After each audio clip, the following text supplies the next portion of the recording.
Welcome back into the TribPreps video series. We're here with the Week 2 football preview. My name is Colten Bartholomew, reporter here at the Tribune, joined by Todd Sommerfeldt, our sports editor. Kind of a weird weekend here with games, 3 games tonight here on Thursday, a bunch of games Friday, and 1 game on Saturday in our area. All over the place, all over the state right now with all of our teams. So we'll be out at 5 games on Friday night like we usually are, and we have Alex Van Houten, who, as you can see, is not here right now. He is in Eau Claire watching Central versus Eau Claire Memorial. Good game up there. So that will be on the site later tonight. So make sure you're on lacrossetribune.com looking for updates on that game.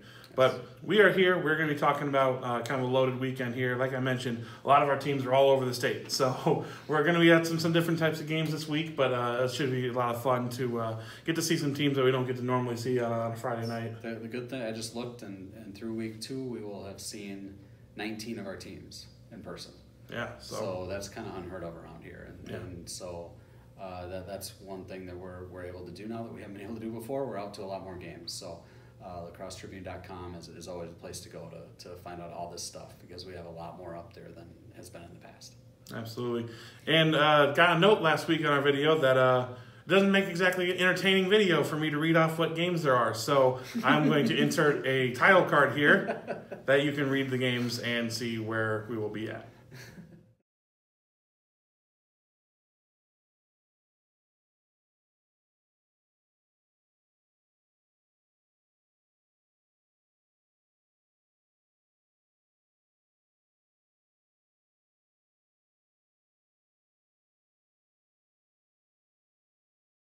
Todd, let's jump into it with Red Wing versus Caledonia. Yes. Caledonia right now has the nation's longest high school football win streak. It sits at 54 games. Yes. It is something that's pretty astounding. Not that anybody over there likes to talk about it, no. But it's something that just from when you watch it from the outside, as you have just throughout the years, how they just really blossomed this program into perennial, just a juggernaut, really. Yes. You were out there getting ready for their first game on Friday. You went out to Caledonia this week. What's kind of the vibe right now around this team where they know that they've got this streak going? They know that they've got some national attention with a huddle video and a couple other things going around. But just kind of what's the vibe around Caledonia? Caledonia. Yeah, it never changes. No, it doesn't change. And you go out there and it's always the same. And they know what they have to do to win. They're very aware of that. When you win all these state championships, 4 in a row, you know how to go out and win. I think I talked to Noah King, quarterback, who's a senior, and when I greeted him, I asked him if he was ready for his 10th year of high school football, because it seems like he's been around a decade, but obviously he hasn't. Talking to him, and I asked the kids about the streak. I didn't ask Coach Fricky about the streak. I knew what he'd say about it. But I talked to the kids, and you know, they kind of acknowledge it's cool, but it doesn't help us win a game this year. So, which is the Caledonia way. Not every team is like that, but Caledonia definitely is. So they're getting ready to play Red Wing, which isn't a common opponent for them. No. Different school, bigger school. And Caledonia is going to do some of that this year. Play some bigger schools than they have before. They're going to play Rochester Lourdes midseason. That should be a fantastic game, I would think. But they're just kind of ready to get going. They put a lot into the summer. Noah King played a lot of basketball. Eli King played a lot of basketball too. Not the only ones, but the most prominent. But it looks like they're ready for football, and I'm excited to see what kind of factor Eli King can be this year. He was at the end of last year, and he's a tall guy, very athletic. A quarterback until he converted to wide receiver, since his brother was going to be quarterback for a couple of years. Right. And he's really kind of taken the position, so I think that's going to be fun. I think that's one of the things that Caledonia always seems to be able to churn out. They're always going to run the ball. They're going to have a line that does a good job moving people off the line. But when they have that receiver, they had it in Martin Morum a couple of years ago. A couple of guys last year, it never seemed to be the same one, but every receiver they put out there seemed to be able to make a big play. But when they have a receiver on the outside that can really be a mismatch and win some jump balls deep, that just makes their offense even more explosive. They become almost unguardable when you have to be so physical up front and load up the box to try to stop that running game. But then you have this outside threat that it's a big play threat every play. And that's what Eli's going to be. And yeah, he's going to be Absolutely. that. And you got to think about it. This is your older brother throwing you the ball like you've been doing for years in the backyard. They know what they're going to be doing. So. Not so much in the backyard because they're so busy they're not home much. Oh, that's fair. But I'm sure when they were younger they did. Yeah, they said that they still get out and throw the ball around sometimes at home. But again, very, very busy family. With Owen playing basketball over in South Dakota too. They try to get there and watch him when they can. At least the family does. So sure. But yeah, I talked to them about that, throwing the ball around the yard, and they're like, "Yeah, we do it when we can." But you know, it's good for Caledonia to have, you know, that brother relationship, because no one knows what Eli's doing more than Noah, right. and vice versa. So I think it's going to be a really good connection for the team. And you can read Todd's story about the Kings on lacrossetribune.com right now as Caledonia gets ready for their first game of the year. But a big thing to take notice of, I mentioned that running game. Caledonia is always going to be able to run the ball. They do a great job teaching their line, their running backs, how to gain yards. Jake Stubb taking over at running back for Nick McCabe from last season, who was at Minnesota now, playing college football. But his step up into that number one running back role is a big thing for them, because they rely on that running back to gain a lot of yards for him and really kind of be the steady horse of the offense. So a big role for him. And Stubb's one of those quiet guys, and that's what Coach Frichty said. He has a lot of quiet guys on this team. So I think the first couple of weeks is when we'll see who's going to kind of step up and get people going, get people charged up, get people knowing what they're doing. They've always had somebody like that, but that was one thing Coach Frichty said. We got a lot of quiet guys, and they're going to have really good communication to be able to maximize what they have on the field. Right, absolutely. Let's jump over to Logan against Eau Claire North. Eau Claire North had a rough time with Central last week.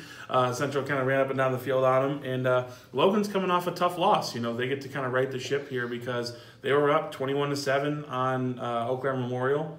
Obviously, you know, there was Loyal Crawford, who didn't play the first quarter, and that's going to help when a Badger recruit's on the field against you. But they still took advantage. Exactly, Logan took advantage. They got up, but then just had a tough time sustaining it. So this is going to be a big challenge for them. North obviously is struggling as a program, and they're not winning a lot of games. But at the same time, Logan's got to take advantage of that and make sure that they're not the one that has that kind of embarrassing loss against the North. And North's last win was a 53-43 game against Logan in 2015.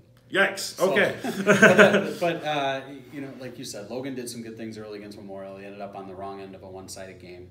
But I think they really have to focus on the things they did well at the beginning. And I think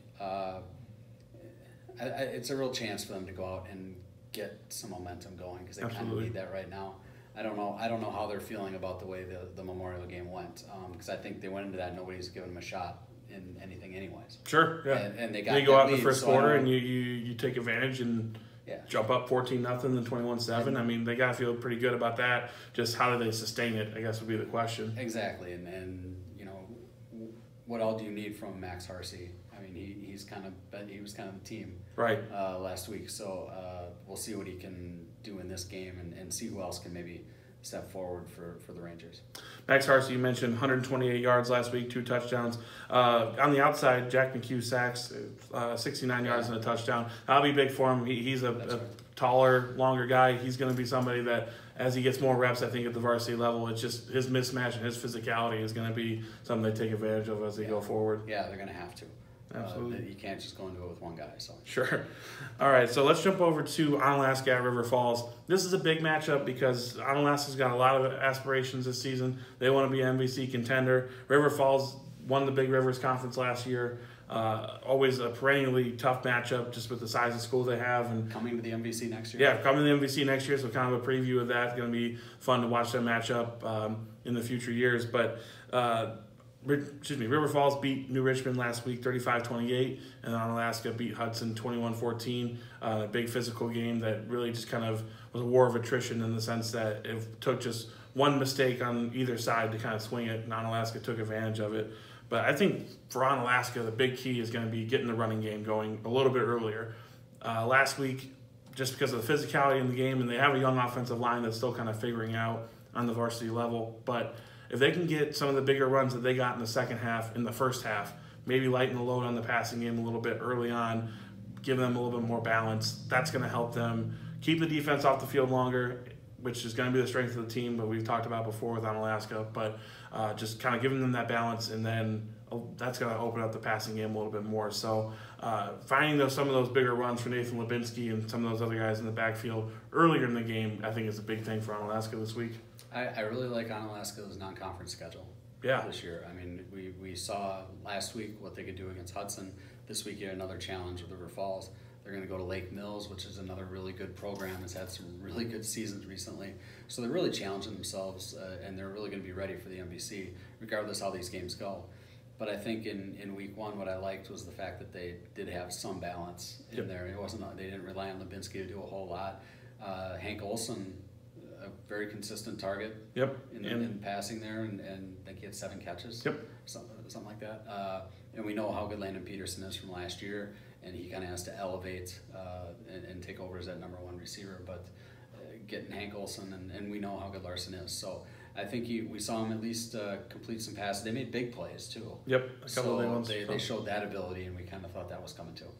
And I think one of the other things for the defense is continue to tackle well. That was one of the things that jumped out when I started thinking about the game a little bit more against Hudson, is that Hudson didn't break a tackle and take a 10-yard gain and make it 30 or anything like that. With the couple of longer plays they did get were a counter that Onalaska didn't fit right, so it's going to open up a big hole, things like that. But this Onalaska defense tackles well and makes you earn it. And in high school football, those are 2 big things that if you do that consistently, you're going to be tough to score on. And this will be another challenge for that defense. Absolutely. We'll see how that goes. All right, we're going to wrap it up here with Sparta at Westby. I went to this game actually last year over in Sparta.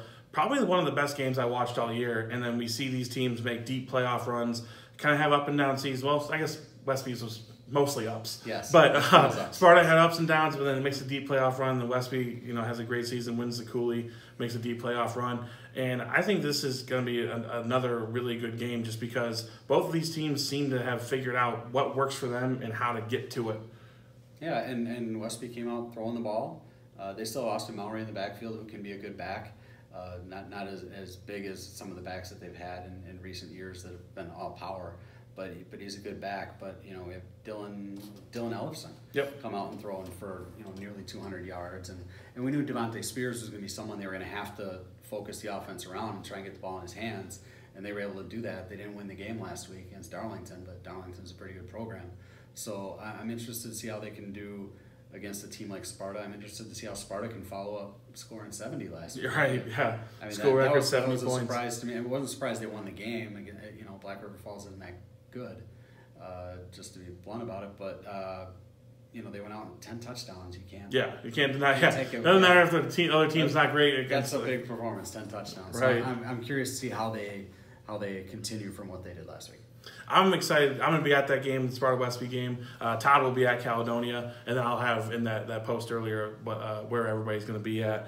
But Cole Wisniewski for Sparta, I'm excited to see him. He kind of blew up on the college recruiting scene over the summer with some of his performances athletically at some combines. He had a good season last year, obviously, as well. But just his ability to kind of take over this team where we don't have that second person like a Bryce Edwards from last season that he can kind of rely on in the running game. Like, so much of the offense is going to be revolved on what he does in the air and with his feet. So watching that against a good team in Westby and a well-coached team in Westby, I think it's going to be really fun. And watch out for Corbin Hauser for Sparta. Had a rushing touchdown, a receiving touchdown. He ran a kickback for a touchdown. So okay. That's another big play guy who did it in multiple facets.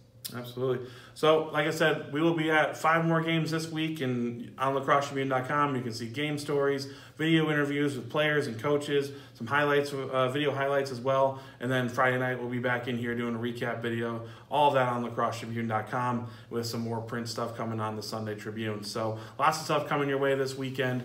Like I said, for Todd Sommerfeldt, my name is Colten Bartholomew. Thank you for watching. Make sure you're on lacrossetribune.com, people. lacrossetribune.com.